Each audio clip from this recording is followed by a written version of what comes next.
আসসালামু আলাইকুম। মিনাসান কন্নিচিওয়া।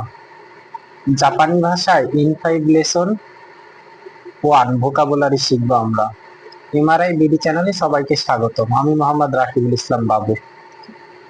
অতাশি মানে আমি, আনাতা মানে তুমি, আনহিত মানে ওই লোকটি, সান মানে হচ্ছে মিস্টার, চান ছোট বাচ্চাদেরকে বোঝাতে, জিন মানে হচ্ছে জাতি বোঝাতে, সেন্সেই মানে শিক্ষক, কিয়োশি মানে শিক্ষক, গাকসেই মানে স্টুডেন্ট বা ছাত্র, খাইসাইন কোম্পানি এমপ্লয়ি অথবা কর্মী, শাইন মানে হচ্ছে কর্মী, গিনকো ইন ব্যাংক কর্মী বা ব্যাংক কর্মকর্তা, ইশা মানে ডাক্তার, খেনকিয়োসা গবেষক, দাইগাকু ইউনিভার্সিটি বা বিশ্ববিদ্যালয়, বায়োইন মানে হসপিটাল অথবা হাসপাতাল, দারে মানে কে, সাই মানে হচ্ছে বয়স,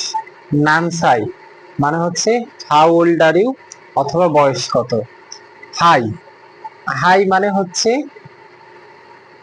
ইয়েস অথবা হ্যাঁ, ইয়ে মানে হচ্ছে না অথবা না বোধক অর্থে।